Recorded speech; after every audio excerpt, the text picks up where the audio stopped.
Un millionnaire n'avait pas touché une femme depuis 13 ans. Mais lorsqu'il vit sa nouvelle femme de ménage, il ressentit quelque chose qu'il n'avait jamais ressenti auparavant. Dans le cœur vibrant de Paris, au sein du prestigieux 8e arrondissement, un immeuble de verre et d'acier se dressait comme un symbole d'élégance, d'ordre et de perfection. C'était le siège de Moreau Technologies, l'empire bâti par Étienne Moreau, un homme dont le nom inspirait autant l'admiration que la distance. À 45 ans, il représentait tout ce qu'on pouvait attendre d'un magnate du secteur technologique. Rigueur, intelligence, puissance. Pourtant, derrière ses traits impeccablement dessinés, ses costumes sur mesure et ses manières impeccables, Étienne dissimulait un vide soigneusement entretenu depuis 13 longues années. Chaque matin, à 8 heures précises, il descendait de sa berline noire aux vitres teintées et entrait dans le bâtiment sans un mot de plus que nécessaire. Son regard ne se perdait jamais, ses gestes étaient calculés, son emploi du temps immuable. Le personnel le respectait autant qu'il le craignait. Il n'élevait jamais la voix, ne faisait jamais de remarques déplacées, mais sa simple présence suffisait à imposer une discipline que personne n'osait défier. Les plus anciens se souvenaient vaguement d'un temps où il riait encore, où il s'attardait lors des réunions, ou engageait la conversation avec un soupçon de chaleur. Mais cette époque semblait appartenir à une autre vie. Le mystère de son détachement féminin faisait partie de sa légende. Aucun flirt, aucun regard équivoque, aucune aventure, ni même une main posée sur une épaule. Rien. Depuis 13 ans, pas une femme n'avait traversé le mur invisible qu'il avait érigé entre lui et l'intimité. Certains pensaient qu'il avait fait vœu de célibat. D'autres, plus cyniques, murmuraient qu'il n'éprouvait plus rien. Mais personne ne savait. Et personne n'osait poser la question. Son bureau, situé au dernier étage, dominait Paris avec une vue imprenable sur la ville. Là, tout était organisé à la perfection. Les livres alignés par taille et par thème, les objets décoratifs réduits à l'essentiel, un sablier ancien, un globe terrestre en laiton et une unique photographie en noir et blanc d'un violoniste sur une scène déserte. Étienne passait ses journées à orchestrer des projets, à signer des contrats, à veiller au bon fonctionnement d'une entreprise aussi ambitieuse que silencieuse. Il évitait les mondanités, se dérobait aux invitations personnelles et fuyait les interviews. Son silence était devenu son langage. Il parlait peu, écoutait beaucoup, mais ne se dévoilait jamais. Son entourage professionnel avait appris à composer avec cette réserve. Ses collaborateurs directs échangeaient entre eux en chuchotant, comme si élever la voix dans son espace de travail risquait de troubler un équilibre fragile. L'ascenseur menant à son étage exigeait un code personnel. Seuls 3 employés y avaient accès, tous triés sur le volet pour leur discrétion et leur efficacité. Pourtant, malgré cette apparente stabilité, quelque chose en lui résistait au temps. Une tension constante dans la mâchoire, un tic presque imperceptible à la commissure des lèvres lorsqu'il lisait certains courriels, une raideur dans les épaules lorsqu'il assistait aux rares présentations musicales organisées par la fondation culturelle qu'il finançait. La musique, autrefois sa passion, était devenue pour lui un rappel douloureux de ce qu'il avait perdu. 13 ans auparavant, il avait aimé une femme avec une intensité qui l'avait consumé. Un amour absolu, sans réserve, qui s'était terminé en trahison, en humiliation et en silence. Le nom de cette femme n'était jamais prononcé, son souvenir jamais évoqué. Mais tout dans l'attitude d'Étienne révélait la profondeur de cette blessure. À partir de ce jour funeste, il avait scellé son cœur comme un coffre-fort. Ni le temps, ni les opportunités, ni même la solitude ne l'avaient conduit à ouvrir à nouveau cette porte verrouillée. Ses journées s'écoulaient avec une précision mécanique. Il arrivait, travaillait, déjeunait seul à son bureau, repartait à 20 heures passées. Ses soirées étaient aussi sobres que ses journées. Lecture technique, musique instrumentale sans paroles, parfois un vieux film muet. Il vivait dans un appartement spacieux, rue du Faubourg Saint-Honoré, décoré avec un goût irréprochable, mais dépourvu de chaleur. Aucun portrait, aucun souvenir personnel. Un lieu à son image, beau, froid, silencieux. Personne ne savait ce que cela coûtait à Étienne d'entretenir cette façade. Combien de fois il avait failli décrocher ce téléphone pour composer un numéro qu'il n'avait jamais oublié. Combien de lettres non envoyées dormaient dans le tiroir de son bureau. Combien de mélodies il n'écoutait plus par peur qu'elle fasse remonter ce qu'il s'efforçait d'enterrer depuis si longtemps. Mais les fondations les plus solides peuvent trembler. Et parfois, il suffit d'une présence, d'un regard, d'un souffle inattendu pour fissurer un mur que l'on croyait inébranlable. Ce matin-là, alors que le ciel parisien s'alourdissait de nuages gris et que la ville reprenait lentement son rythme effréné, Étienne Moreau ignorait encore que le silence qu'il avait cultivé durant 13 ans était sur le point d'être perturbé. Et tout allait commencer par une balayette glissant doucement sur le marbre du hall d'entrée. Le mardi suivant, le ciel parisien était voilé d'un gris uniforme, comme si la lumière elle-même hésitait à s'imposer. À l'intérieur du bâtiment de Moreau Technologies, l'ambiance était fidèle à elle-même, silencieuse, ordonnée, presque clinique. Les employés arrivaient un à un, glissant leur badge dans un mouvement précis, comme des musiciens réglés au métronome. Rien ne semblait devoir troubler cette symphonie de routine. Et pourtant, ce matin-là, une note dissonante allait se faire entendre. Elle s'appelait Camille Dufour. 32 ans, silhouette fine, geste discret, regard franc mais prudent. Engagée récemment par une société de nettoyage sous-traitante, elle entrait dans l'univers glacé de Moreau Technologies pour son tout premier jour. Vêtue d'un uniforme sobre, les cheveux attachés avec soin, elle tenait fermement sa balayette comme un musicien son archet. Dès 6 heures du matin, elle était là, absorbée dans sa tâche, ses pas mesurés résonnant doucement sur le marbre du hall. Personne ne lui prêta réellement attention, comme il est souvent le cas avec ceux qui rendent le monde propre sans en troubler l'ordre. Elle ne cherchait pas à se faire remarquer, et pourtant, quelque chose dans sa manière de se mouvoir, dans la précision de ses gestes, attirait l'œil des plus attentifs. Elle n'avait rien d'extraordinaire au premier regard. Et pourtant, il y avait dans son port de tête, dans sa façon d'observer les espaces vides autour d'elle, une grâce presque imperceptible, un reste de discipline ancienne, venu d'un autre monde. À 8 heures précises, comme chaque jour, Étienne Moreau franchit les portes automatiques du bâtiment. Son pas était aussi assuré que d'habitude, son regard fixé droit devant lui, déjà en avance sur son emploi, du temps. Mais ce jour-là, alors qu'il traversait le hall, son regard dévia presque malgré lui. Elle était là à quelques mètres, balayant près de l'entrée avec concentration, et soudain, le temps sembla ralentir. Le bruit de la balayette sur le marbre, la silhouette penchée, la lumière grise filtrant par les vitres. Étienne s'arrêta, juste une seconde, assez pour que Camille lève les yeux. Leurs regards se croisèrent et quelque chose de presque imperceptible se produisit. Pas une étincelle romantique, pas une attirance immédiate, plutôt une fissure, une fracture infime dans la forteresse intérieure d'Étienne, et dans les yeux de Camille, une curiosité retenue, comme si elle reconnaissait en lui un visage familier ou une ombre déjà rencontrée. Elle ne sourit pas, il ne dit rien, mais ce bref échange, suspendu dans l'anonymat d'un hall d'entreprise, éveilla en lui une sensation oubliée, une tension, une chaleur, une forme de trouble qui n'avait pas visité son esprit depuis 13 ans.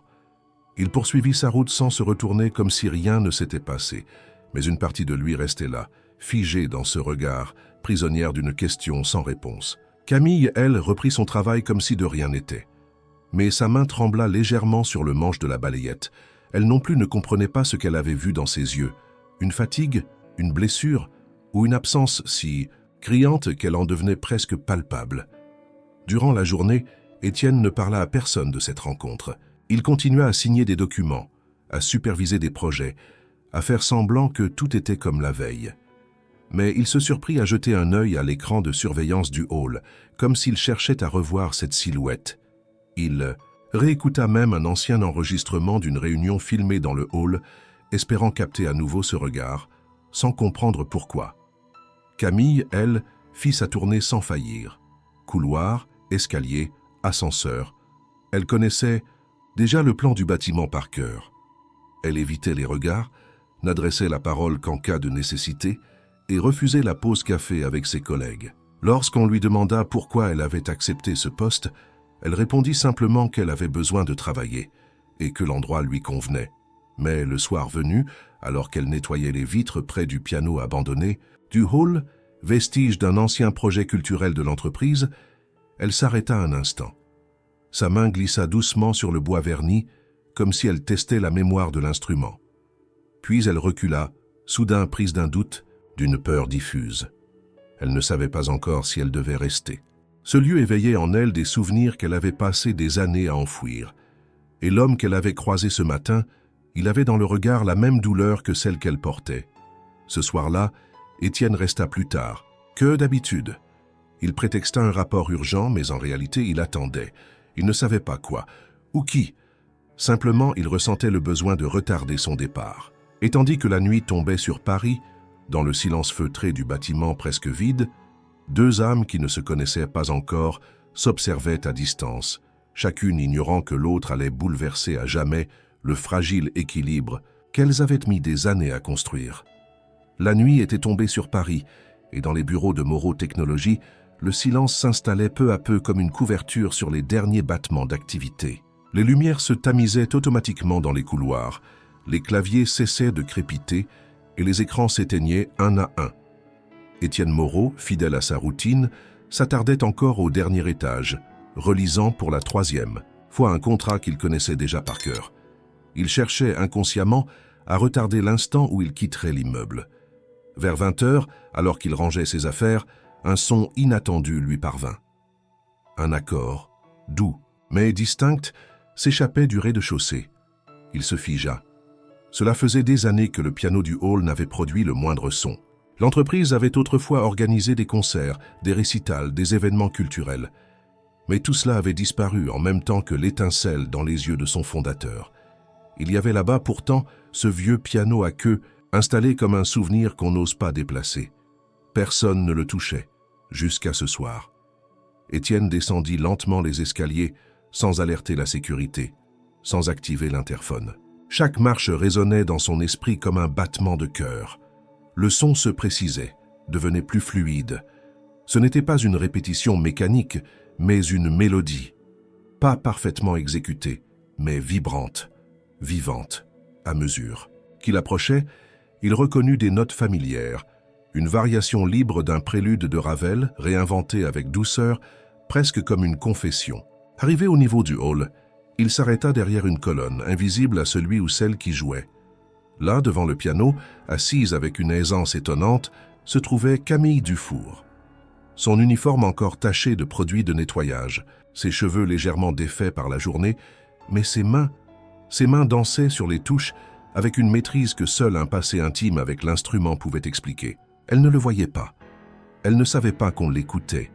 Et lui, figé, incapable de détourner les yeux, sentit quelque chose s'ouvrir en lui. Ce n'était pas de la nostalgie, c'était plus ancien, plus profond, comme si une mémoire enfouie se réveillait, rappelée à la surface par chaque note. Il revoyait les dimanches d'enfance, les concerts improvisés dans un salon trop étroit, la main d'une femme sur la sienne, guidant ses premiers accords. Il revivait sans le vouloir ce qu'il avait renoncé à ressentir.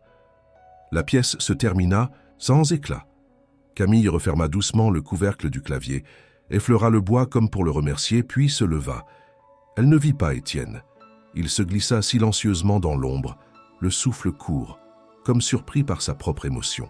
Elle quitta le hall sans un bruit, ignorant totalement qu'elle venait de troubler un homme dont l'âme ne répondait plus à rien depuis 13 ans. Dès le lendemain, une habitude s'installa. Étienne, qui d'ordinaire quittait son bureau avant 20h, resta désormais systématiquement quelques minutes de plus. Il trouvait toujours un prétexte, un document à relire, un appel, à passer, une note à écrire. Mais au fond, il espérait seulement entendre à nouveau cette mélodie. Certains soirs, elle ne venait pas, d'autres, Camille jouait, toujours seule, toujours avec cette même retenue, ce mélange de pudeur et de passion contenue. Il n'osait pas l'approcher. Quelque chose en elle l'intimidait. Peut-être cette manière qu'elle avait de s'oublier dans la musique, de disparaître entre deux notes. Peut-être aussi le fait qu'elle ne cherchait jamais à plaire, qu'elle jouait comme on respire pour survivre. Elle ne jouait pas pour lui, et c'était précisément ce qui le bouleversait. Camille, de son côté, avait remarqué les lumières du dernier étage allumées plus souvent. Elle se doutait qu'il l'écoutait. Elle n'en était pas certaine, mais elle le pressentait. Elle ne savait pas pourquoi elle continuait à jouer. Ce n'était pas une décision, mais un élan. Le piano l'appelait, et elle répondait. Elle savait qu'elle risquait d'être réprimandée. C'était probablement interdit. Mais une force plus forte que la prudence guidait ses doigts. Le piano devint leur langage silencieux. Aucun mot n'était échangé, aucun regard direct. Mais une forme de dialogue s'installa, fait de silence, de présences partagées à distance, de mélodies suspendues entre deux mondes. Le personnel de nuit n'y voyait rien d'étrange. Pour eux, Camille faisait bien son travail, discrète et efficace. Et Étienne était toujours aussi secret. Mais en coulisses, quelque chose bougeait. Étienne se surprit à penser à elle en dehors des heures de travail. Il s'interrogeait sur son histoire, ses choix, cette douleur qu'il percevait derrière, ses yeux sombres. Il se découvrait une curiosité nouvelle, non pas vorace mais respectueuse, un désir d'en savoir plus, sans forcer, sans envahir. Et Camille, elle, commençait à redouter ces moments où elle ne pourrait pas jouer. Car sans le savoir, elle avait trouvé en cet endroit froid et impersonnel un lieu où elle pouvait s'exprimer, sans masque. Et peut-être aussi sans le savoir. Une âme aussi blessée qu'elle, cachée derrière une cravate et un regard dur. Les jours suivants, le rythme ne changea pas. Chaque soir, après le départ des derniers employés, Camille prenait place devant le vieux piano du hall. Ses doigts, parfois hésitants, parfois assurés, redonnaient vie à l'instrument. Et chaque soir, sans qu'elle ne le voie, Étienne l'écoutait depuis l'étage supérieur ou derrière une cloison, immobile, presque en apnée. Ce rendez-vous, devenait pour lui un besoin, une parenthèse dans sa routine immuable. Mais Étienne Moreau n'était pas un homme à se laisser emporter par l'irrationnel. Très vite, la curiosité céda sa place à une sorte de conflit intérieur. Il n'aimait pas ne pas comprendre, et il comprenait encore moins pourquoi une femme dont il ignorait tout troublait à ce point son équilibre. Il n'avait pas cherché à ressentir cela. Il n'avait rien demandé. Et pourtant, voilà qu'une simple présence déclenchait en lui des résonances qu'il croyait à jamais éteintes. Alors un soir, il décida de sortir de l'ombre. Il attendit que Camille termine sa dernière pièce, puis s'avança calmement vers elle. Elle se redressa brusquement en l'entendant approcher.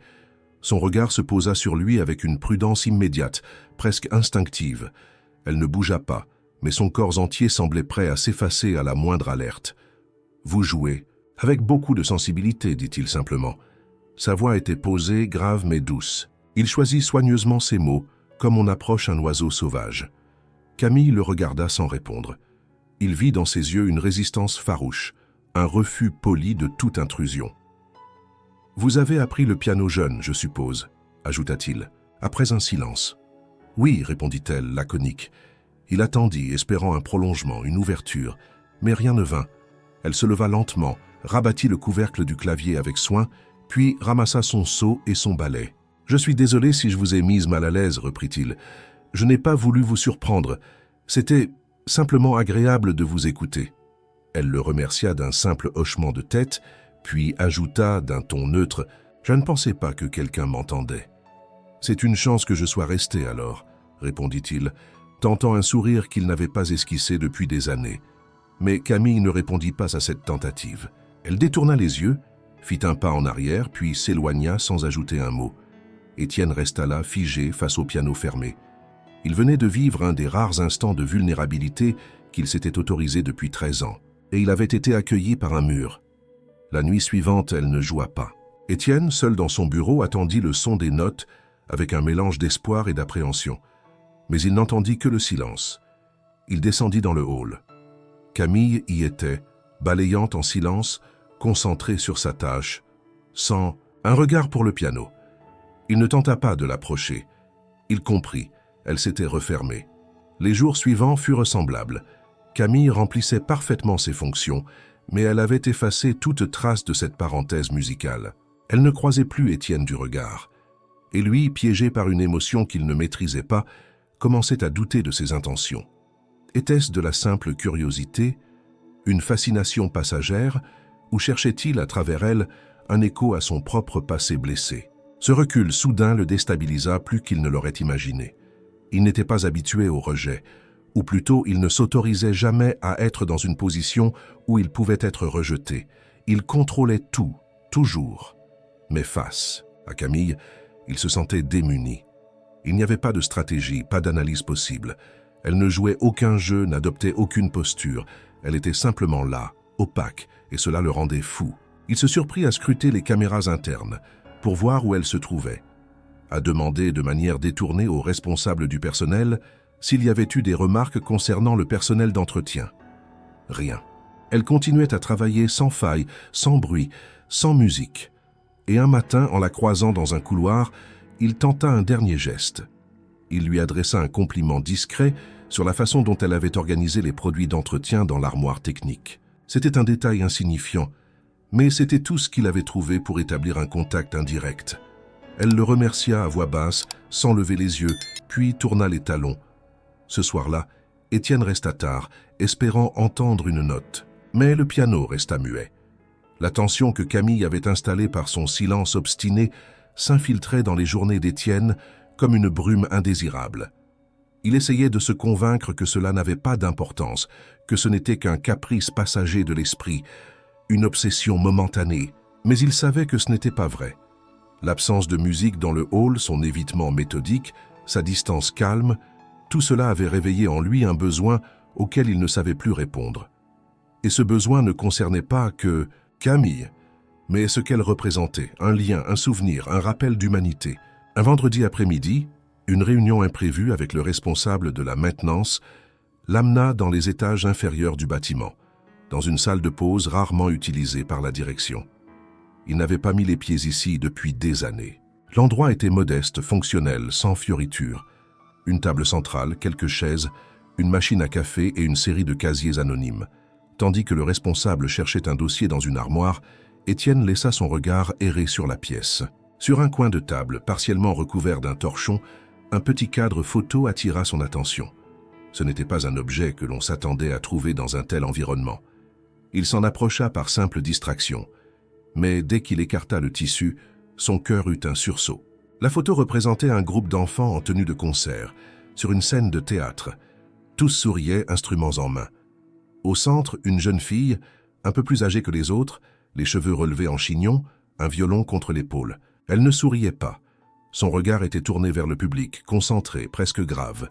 Il n'y avait aucun doute possible. C'était Camille, plus jeune d'une quinzaine d'années, mais déjà marquée par cette intensité muette qu'elle portait encore aujourd'hui. « Quelqu'un a oublié ça ?» demanda-t-il sans se retourner. Le responsable jeta un coup d'œil distrait. « Ah, c'est à Camille, je crois. Elle range souvent ici ses affaires entre deux étages. Elle doit l'avoir laissée en nettoyant. » Étienne hocha la tête, fixant la photo plus longuement qu'il ne l'aurait voulu. Il ne savait pas ce qui le troublait le plus, la présence inattendue de cette image ou l'émotion qu'elle déclenchait en lui. Il comprit que cette femme, qu'il croyait découvrir depuis peu, portait en elle une histoire bien plus ancienne et complexe. Ce n'était pas seulement une employée discrète ou une musicienne silencieuse. Elle avait été une enfant prodige, probablement adulée, peut-être brisée. Il ne dit rien. Il se contenta de remettre doucement le cadre à sa place et termina la réunion sans y prêter vraiment attention.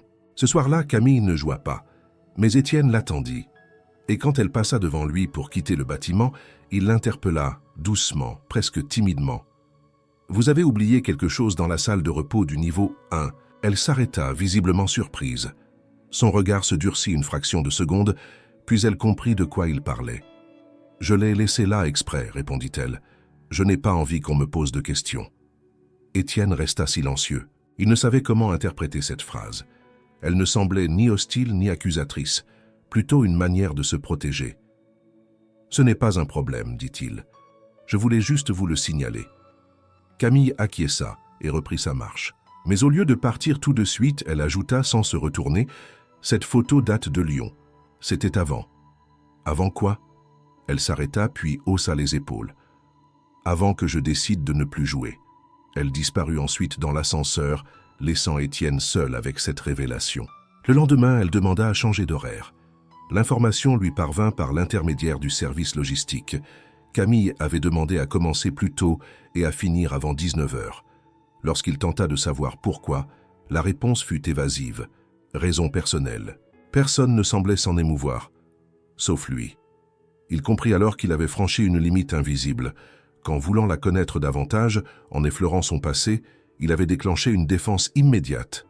Camille n'était pas simplement distante. Elle était en fuite, et cette fuite n'avait pas commencé avec lui.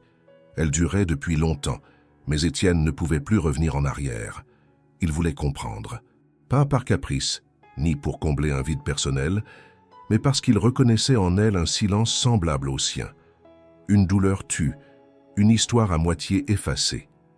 Et il décida que ce portrait oublié n'était qu'un premier indice. Le cadre, la photo, les silences de Camille, tout cela ne quittait plus l'esprit d'Étienne.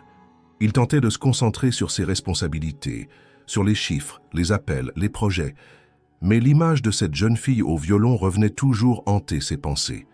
Il ressentait le besoin, presque une urgence, de comprendre d'où venait cette douleur si palpable dans le regard de Camille. Elle n'était pas seulement une énigme, elle était une faille vivante dans l'armure qu'il avait mis 13 ans à construire. Alors il fit ce qu'il savait faire de mieux. Il enquêta. Il demanda discrètement à son assistante de chercher des informations sur Camille Dufour. Pas un dossier complet, rien d'officiel, juste de quoi savoir si elle avait une formation musicale, comme le suggérait la photo. Quelques jours plus tard, il reçut un message bref avec un lien vers un ancien article d'un journal local de Lyon, daté d'il y avait environ 20 ans.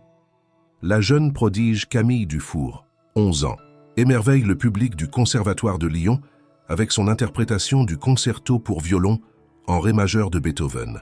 Il resta figé. Ce n'était pas une simple élève. Camille avait été une étoile montante de la scène musicale classique. Le genre de talent qui attire l'attention des grands noms, des mécènes, des conservatoires internationaux. Il poursuivit ses recherches, passant de l'article à une archive vidéo, une vieille captation floue d'un gala musical où une adolescente aux traits familiers interprétait avec intensité un morceau de Ravel. Mais au-delà de cette période, brillante, tout devenait flou, plus aucune mention, comme si elle avait disparu, jusqu'à un autre article bien plus sombre, paru quelques années plus tard. On y parlait d'une controverse, d'un scandale étouffé dans les couloirs du même conservatoire. Le nom d'un, comme y revenait à plusieurs reprises, Alain Roux. Étienne sentit un frisson le parcourir. Alain Roux. Ce nom, il ne l'avait pas entendu depuis plus d'une décennie. Et pour cause, c'était lui ce chef d'orchestre adulé, ce pédagogue charismatique et influent qui avait anéanti ce qu'Étienne avait de plus précieux. 13 ans auparavant, ce même homme avait bouleversé sa vie de manière irréversible. Étienne, dans une autre époque, avait été fiancé à une musicienne, une femme libre, passionnée, qu'il avait aimée avec une intensité qu'il n'avait jamais retrouvée. Et c'était Alain Roux, alors mentor et collaborateur de cette femme, qui avait tout brisé. Il l'avait séduite, puis humiliée publiquement, la poussant à quitter Paris et à couper tout lien avec Étienne. Ce dernier, incapable de surmonter la trahison, s'était refermé sur lui-même, transformant sa douleur en une ambition froide, implacable. Et maintenant, voilà que ce nom ressurgissait, lié à Camille. Étienne n'avait jamais cru au hasard. Il se plongea plus profondément dans les archives. Plusieurs anciens élèves du Conservatoire de Lyon avaient évoqué des comportements déplacés, des abus de pouvoir, des manipulations psychologiques. Rien n'avait jamais été prouvé. Les plaintes avaient été classées, mais les rumeurs persistaient. Camille, selon ce que suggérèrent les articles, aurait été l'une des premières victimes. Son retrait soudain du monde musical coïncidait parfaitement avec l'année où Alain Roux avait quitté temporairement ses fonctions, sous prétexte de santé. Étienne sentit un mélange d'indignation et de responsabilité. Il comprenait désormais la méfiance de Camille, sa peur, son besoin de rester invisible. Il comprenait aussi d'un coup pourquoi elle l'avait fui. Ce n'était pas lui personnellement qu'elle redoutait, c'était ce qu'il représentait. Un homme puissant, froid, lié à un monde où elle avait été brisée. Mais alors, pourquoi avait-elle accepté ce poste dans son entreprise? Était-ce un hasard? Une fuite déguisée? Ou une forme d'épreuve, silencieuse qu'elle s'imposait à elle-même? Il ne pouvait pas répondre, pas encore. Mais il savait une chose, il ne pouvait pas rester là, passif, à regarder Camille s'effacer à nouveau. Il devait faire quelque chose, pas pour la sauver, elle n'avait pas besoin de ça, mais pour lui montrer qu'il avait compris, qu'il n'était pas comme les autres, qu'il avait changé, et qu'il était peut-être prêt à faire tomber ses propres murs. La semaine suivante, Paris s'agitait autour d'un de ces événements de bienfaisance que les grandes entreprises adorent organiser pour redorer leur image. Chez Morrow Technologies, c'était devenu une tradition annuelle, un gala sobre mais prestigieux, où se mêlaient mécènes, scientifiques, jeunes talents et partenaires d'affaires. Étienne y participait chaque année, en tant qu'hôte distant, distribuant des sourires convenus et serrant les mains avec mesure. Mais cette fois-ci, quelque chose avait changé. Il ne voulait pas simplement organiser une soirée. Il voulait créer un espace, un moment, où Camille pourrait respirer à nouveau. Il n'avait pas l'arrogance de croire qu'il pouvait réparer son passé, mais il voulait, au moins, lui tendre une porte ouverte. Il commença par modifier légèrement le programme officiel. Parmi les interventions techniques et les discours sur l'innovation, il ajouta un interlude musical, un simple moment de musique en direct. Pas un concert pompeux, mais une respiration. Puis, avec un calme qui masquait son trouble, il rédigea une invitation à la main. Quelques jours plus tard, il déposa discrètement l'enveloppe sur le chariot de nettoyage de Camille, à côté de ses gants. À l'intérieur, une carte sobre où figuraient quelques lignes écrites d'une encre bleue impeccable. Vous avez redonné une voix à un piano oublié. Accepteriez-vous de lui offrir une mélodie devant d'autres cœurs en attente? Ce n'est pas une obligation, juste un espace. EM. Il n'attendait pas de réponse. Et pourtant, le lendemain matin, il trouva une petite feuille pliée glissée sous la porte de son bureau. L'écriture était fine, appliquée. Je jouerai une seule pièce, rien de plus. CD. Ce soir-là, il resta longuement assis dans le silence de son bureau, la note entre les doigts. Ce n'était pas de la joie qu'il ressentait, mais quelque chose de plus profond, de plus fragile. Une ouverture, un frémissement. Il n'y aurait pas d'effusion, pas de miracle. Mais il y aurait un moment, et parfois, un seul moment suffit. Les jours précédant le gala, Camille vint plusieurs fois s'entraîner, toujours en dehors des heures de présence du personnel. Étienne ne la dérangea jamais. Il l'écoutait parfois de loin, sans intervenir. Elle jouait des morceaux courts, intimes, parfois inachevés, comme si elle testait ses propres limites. Il percevait une tension nouvelle dans ses notes, une lutte entre la peur et la nécessité. Peu à peu, une forme de complicité muette s'installa entre eux. Pas un mot de plus que nécessaire. Mais dans leurs rares échanges, un regard, une question sur les horaires, une remarque sur l'accord du piano. Il y avait un respect nouveau, une attention sincère. Étienne, pour la première fois, se contentait d'être là, sans chercher à savoir, à diriger, à comprendre. Le jour du gala arriva. Le siège de l'entreprise, transformé pour l'occasion, brillait de 1000 feux. Des décorateurs avaient investi le hall, le transformant en un espace épuré, éclairé de chandelles et de touches végétales. Le vieux piano, désormais restauré, trônait au centre, sous une lumière douce. Camille, vêtue d'une robe noire simple mais élégante, s'assit en silence sur le banc. Aucun discours ne précéda sa prestation. Juste un murmure dans la salle, une suspension du temps. Elle posa ses mains sur les touches et tout s'effaça. Elle joua une pièce de sa composition. Une mélodie sans nom, faite de silence et de surgissement. Chaque note semblait chercher son chemin, trébucher, se relever, insister. La salle, d'abord distraite, se figea peu à peu. Les conversations cessèrent, les têtes se tournèrent. On ne voyait qu'elle, plongée dans sa musique, habitée, vulnérable et forte à la fois. Étienne, au fond de la salle, la regardait sans cligner des yeux. Il n'avait jamais entendu une douleur aussi belle, une rage aussi contenue, une dignité aussi fragile. Lorsqu'elle termina, il n'y eut pas d'applaudissements tonitruants, juste un souffle partagé, comme si tous reprenaient vie en même temps. Elle se leva, salua sobrement et quitta la scène sans s'attarder. Étienne ne la retint pas. Il savait qu'il ne devait pas briser cet instant. Mais ce qu'il ignorait, encore, c'est que ce soir-là, un nom avait été ajouté à la liste des invités. Un nom qu'il n'avait pas vu parce qu'il n'était pas prévu. Un nom que Camille avait aperçu 1 heure avant de monter sur scène. Alain Roux. Et derrière le rideau de velours, l'homme était là. Vieilli, mais toujours reconnaissable. Il avait observé la scène sans bouger, le regard sombre. Et Camille, sans rien dire à personne, avait choisi de jouer quand même. Le lundi matin suivant, l'entreprise reprenait sa cadence habituelle. Le hall avait été vidé de ses décorations, le piano recouvert d'une housse grise et les traces du gala effacées, comme les empreintes d'un rêve qu'on n'ose pas prolonger. Pourtant, pour Étienne, quelque chose restait suspendu. La prestation de Camille avait laissé une empreinte durable.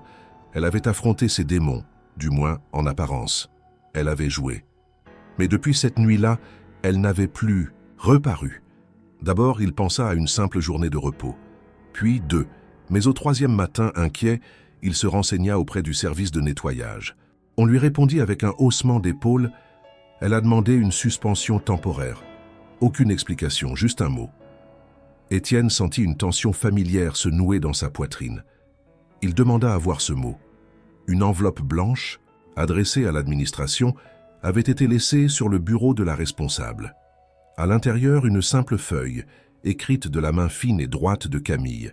« Je vous remercie pour cette opportunité, mais je ne suis pas en mesure de poursuivre mes fonctions pour le moment. Je suis désolé de partir ainsi. Camille Dufour. » Aucune mention de durée, aucune promesse de retour. Étienne relut la note plusieurs fois à la recherche d'un sous-entendu, d'une émotion cachée entre les lignes. Il n'y avait que le silence. Il retourna dans son bureau, ferma la porte et laissa le monde à l'extérieur. Il savait que quelque chose avait basculé, et il pressentait ce que c'était. Il se connecta au registre des invités du gala, une liste qu'il n'avait pas consultée en détail auparavant. Là, en bas de la page, sous une ligne de noms prestigieux, il le vit. Alain Roux. Il n'y avait pas été invité par Étienne, bien sûr, mais l'événement était public et l'homme savait se faufiler là où il voulait être vu. Étienne sentit une colère froide le traverser, non pas contre Camille, mais contre lui-même pour ne pas l'avoir protégé. Il aurait dû prévoir, il aurait dû être attentif, mais surtout, il comprit que sa prestation, aussi brillante fût-elle, n'avait pas été une réconciliation, c'était un adieu. Il fouilla le registre administratif à la recherche de sa dernière adresse connue. Ce n'était pas une information à laquelle il aurait dû avoir accès, mais il transgressa cette limite avec une urgence qu'il ne s'autorisait jamais. Il découvrit une adresse à Montreuil, un petit appartement modeste. Il s'y rendit le jour même, sous une pluie fine qui semblait pleurer à sa place. La porte resta close. Il sonna, frappa, attendit. Personne. Il redescendit, hésitant, puis aperçut une voisine âgée qui sortait avec précaution ses poubelles. Il l'interpella poliment, se présentant brièvement. Elle le reconnut. « Vous êtes l'homme du journal, celui de la grande entreprise. » Il ne nia pas. Elle hocha la tête. « Camille, elle est partie hier matin, valise à la main. Elle m'a dit qu'elle avait besoin de revoir un vieux professeur, un certain monsieur Laurent, à Lyon. Lyon. » Ce mot claqua dans l'esprit d'Étienne comme un rappel douloureux. C'était là que tout avait commencé. C'était là qu'elle avait été brisée. Et c'était là qu'elle retournait, non pas pour fuir, mais pour affronter peut-être. Il remercia la voisine, retourna à sa voiture et resta un long moment sans bouger, les mains sur le volant. Pendant 13 ans, il avait fui. Il s'était enfermé dans un monde de chiffres, de verre et d'acier. Mais Camille, elle, malgré ses silences, ses peurs, ses absences, avait eu le courage de faire face. Elle avait vu dans le regard d'Alain Roux quelque chose qu'elle n'avait pas encore détruit. Et elle était partie, non pas pour disparaître, mais pour se retrouver. Étienne prit une décision. Il annula tous ses rendez-vous de la semaine. Il fit ses valises. Et sans prévenir personne, il prit le premier train pour Lyon. Il ne savait pas s'il allait la trouver. Il ne savait même pas ce qu'il dirait s'il la trouvait. Mais il ne pouvait plus rester spectateur, car parfois, il ne suffit pas d'écouter une mélodie. Il faut apprendre à y répondre. Le voyage jusqu'à Lyon fut long, non pas par sa durée, mais par le poids des pensées qu'il imposait à Étienne. Le paysage filait par la vitre, mais son esprit était figé sur une seule idée. Camille. Où la trouverait-il? Que lui dirait-il? Pouvait-il seulement réparer ce qu'il n'avait pas brisé, mais qu'il comprenait désormais trop bien? Il n'avait aucun plan. Seulement une adresse floue, celle d'un ancien professeur de musique du conservatoire, un certain monsieur Laurent, dont le nom revenait souvent dans les anciens articles. Mais avant même d'atteindre la ville, un imprévu se produisit. Un appel de son assistante, paniquée. Un document sensible avait été égaré, et le personnel administratif fouillait les archives. Ce genre de détail, autrefois insignifiant pour Étienne, prit une tournure différente lorsqu'elle ajouta. Il y avait aussi un lot de papiers personnels dans une boîte étiquetée « Camille Dufour ». C'est vous qui l'avez demandé. Étienne fronça les sourcils. « Non, répondit-il. Personne n'était censé ouvrir cette boîte. Alors je crois que vous devriez la voir. Il y a une lettre dedans, manuscrite, très ancienne. » Il resta silencieux un instant, puis demanda qu'on lui envoie un scan immédiat. La lettre était écrite à la main d'une plume élégante mais tremblante. Datée de plus de 10 ans, elle portait un en-tête reconnaissable, Conservatoire de Lyon. Le nom de l'expéditeur en bas ne laissait aucun doute, Alain Roux. Étienne lut d'abord rapidement, puis avec une lenteur croissante. Ce n'était pas une lettre de déni ni une défense. C'était une confession, une forme d'aveu voilé, presque littéraire, où Alain Roux parlait de son admiration dévorante pour une jeune prodige qui avait réveillé en lui des émotions qu'il n'avait pas su maîtriser. Il parlait de jalousie, de pouvoir, de son incapacité à supporter l'idée qu'elle puisse briller sans lui.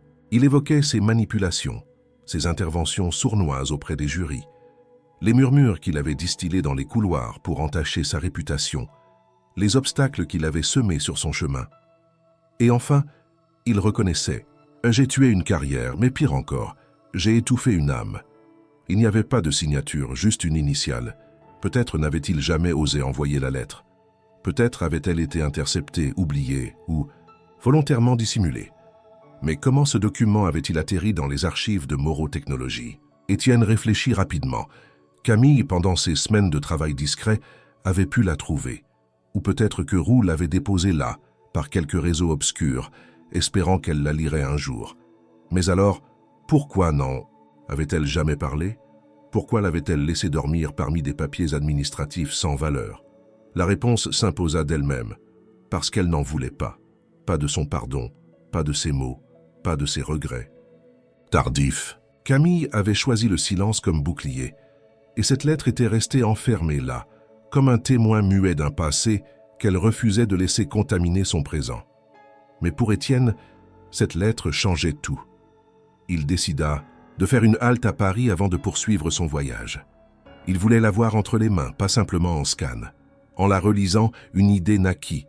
Ce n'était pas seulement une lettre, c'était une preuve, une voix du passé que Camille ne voulait plus entendre, mais que le monde peut-être devait connaître. Le lendemain, à la première heure, il reprit la route pour Lyon, la lettre soigneusement glissée dans une enveloppe. Il se rendit directement au conservatoire. Le bâtiment n'avait pas changé. Austère, imposant, mais chargé de cette mélancolie propre au lieu où la passion est enseignée comme une discipline. Il demanda à parler à M. Laurent. Il fallut insister, expliquer, convaincre. Le vieil homme finit par accepter. Lorsqu'Étienne prononça le nom de Camille, ses yeux se plissèrent d'une tristesse ancienne. Elle est venue, il y a 2 jours. Elle a joué seule dans la salle où elle avait passé ses examens, puis elle est repartie. Je crois qu'elle cherchait à entendre si la pièce avait encore un écho. Étienne hocha la tête. Il montra la lettre. Le professeur la lut impassible, puis sans un mot il se leva, alla jusqu'à un tiroir et en sortit une clé. Si vous voulez la retrouver, je crois savoir où elle est, mais vous devez y aller seul. Il lui donna l'adresse d'un vieux pavillon isolé à la périphérie de la ville, où les élèves les plus talentueux venaient parfois se ressourcer. Un lieu que Camille connaissait. Étienne n'hésita pas. Il prit la route immédiatement. Sur place, le silence dominait. Pas de voiture, pas de lumière. Mais lorsqu'il poussa la porte entr'ouverte de la salle principale, il la vit. Camille, seule devant un piano, les yeux fermés, les doigts immobiles sur les touches. Elle ne jouait pas. Elle écoutait. Étienne n'avança pas. Il posa doucement la lettre sur une table, puis il parla simplement. Il a écrit, pas pour se défendre, mais pour avouer. Camille ouvrit les yeux. Elle le regarda longuement, puis elle détourna le regard vers la fenêtre ouverte sur les arbres. « Je n'ai pas besoin de ses aveux, murmura-t-elle. Je n'ai plus besoin de rien venant de lui. Ce n'est pas pour lui, c'est pour toi, pour que tu saches que ce n'était pas ta faute. » Elle resta silencieuse, mais une larme coula, discrète, sur sa joue, et Étienne comprit qu'il n'avait pas fait ce voyage pour réparer. Il l'avait fait pour être là. Enfin. Le pavillon, où Camille s'était réfugiée, respirait encore les vestiges d'une époque révolue.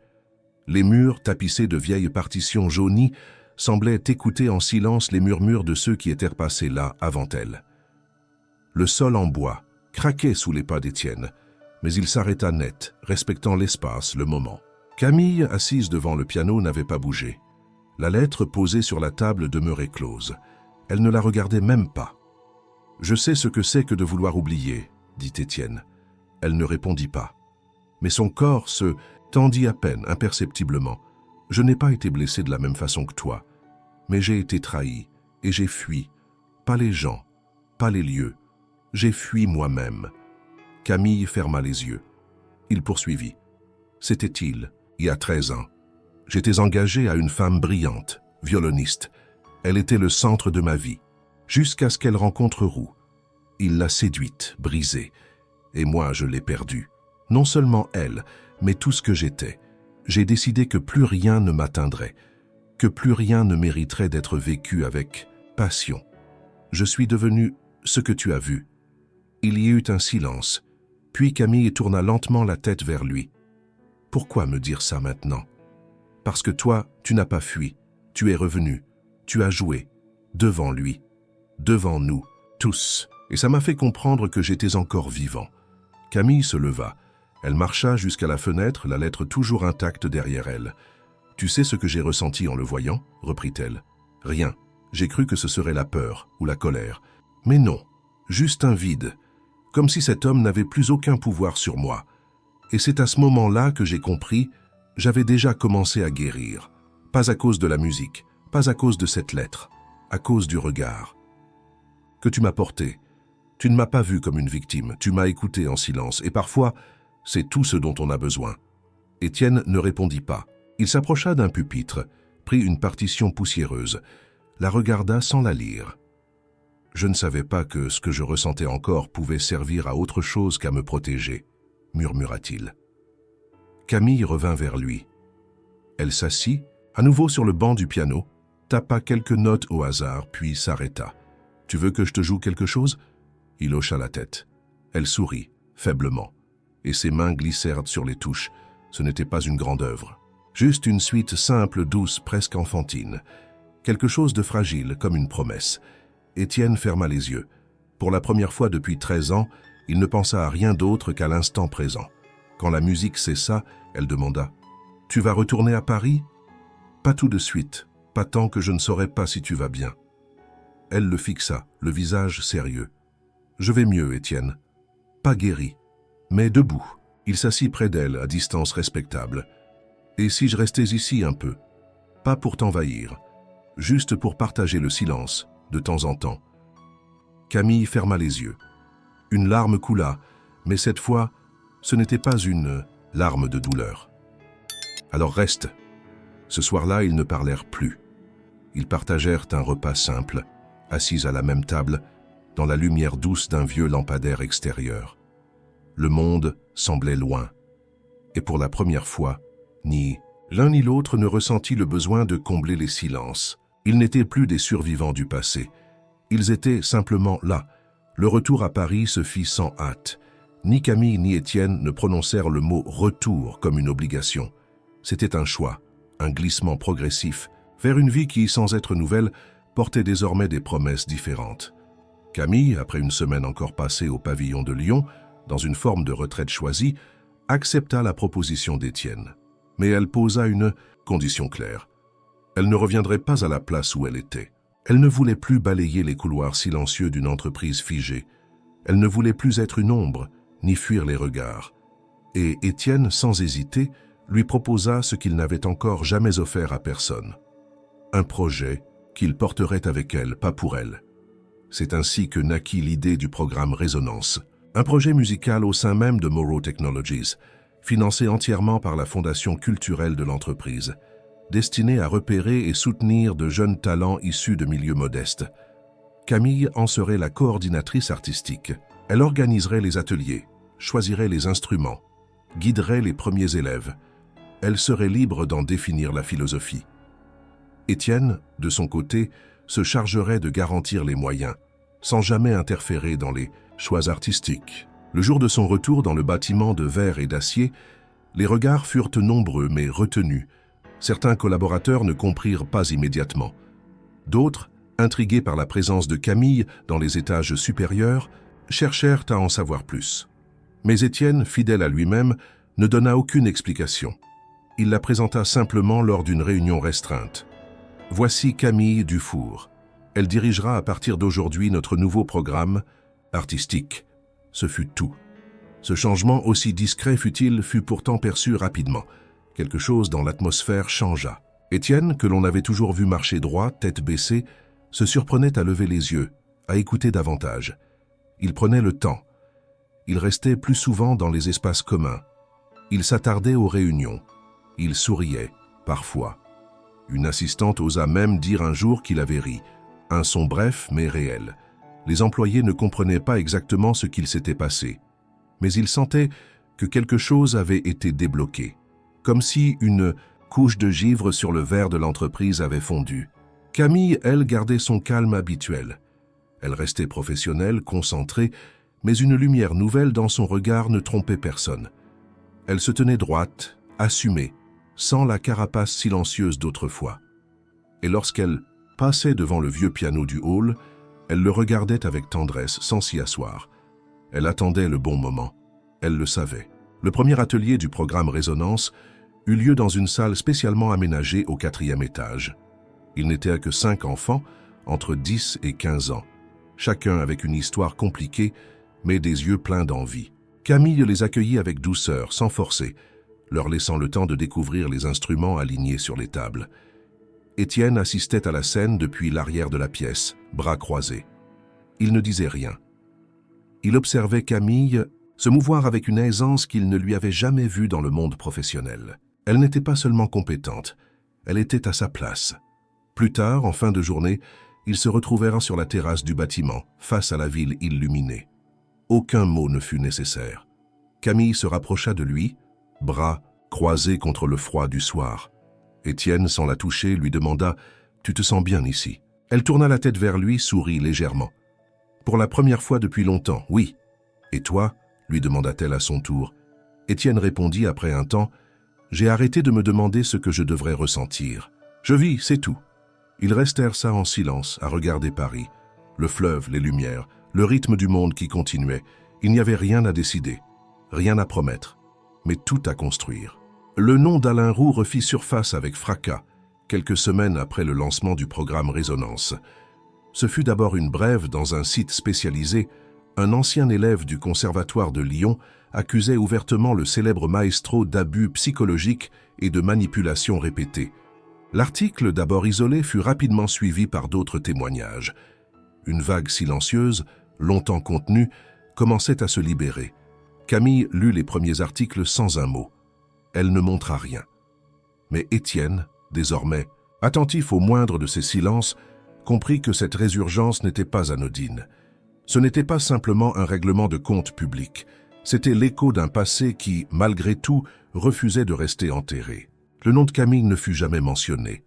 Elle n'avait jamais porté plainte ni témoigné publiquement. Mais Étienne vit son nom apparaître dans un brouillon d'articles que l'un des journalistes lui avait transmis pour vérification.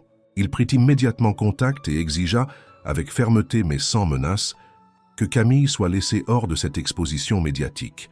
Le journaliste comprit. Il retira toute mention, respectant la volonté de celle qui avait déjà trop porté, en silence. Cependant, la chute d'Alain Roux était en marche. L'homme, autrefois intouchable, se vit retirer ses derniers engagements. Les institutions musicales prirent soudain leur distance. Les anciens alliés devinrent muets, les anciens admirateurs, prudents. Et puis, contre toute attente, une annonce tomba. Une ultime représentation, annoncée comme un adieu à la scène. Un concert unique, dans une salle prestigieuse de Paris. Un événement présenté comme un acte de clôture, où le maestro se produirait pour célébrer une vie entière consacrée à la musique. Parmi les invités, une surprise, Camille Dufour. Étienne reçut l'information par l'intermédiaire d'un agent culturel. Il pensa d'abord à une erreur, puis à une provocation.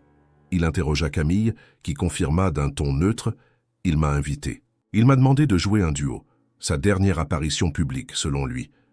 Il veut faire un geste, m'a-t-il dit, me reconnaître, devant tout le monde. » Étienne sentit la colère monter en lui. Il ne comprenait pas. Pourquoi répondre à cet appel? Pourquoi se prêter à cette mascarade? Tu vas accepter? Demanda-t-il sans réussir à masquer sa tension. Camille le regarda longuement, puis secoua doucement la tête. Non, je n'ai rien à prouver. Ni à lui, ni à ceux qui le regardent encore. Mon histoire n'a jamais été sur une scène. Ce qu'il veut, c'est un rachat symbolique. Mais ce n'est pas à moi de lui l'offrir. Alors pourquoi t'a-t-il invité? Parce qu'il sait. Il sait que je suis debout. Et c'est sa manière tordue de reconnaître sa défaite. Elle refusa l'invitation officiellement, mais sans déclaration. Pas de lettre publique, pas de témoignage. Elle choisit une autre réponse. Une réponse douce, mais puissante.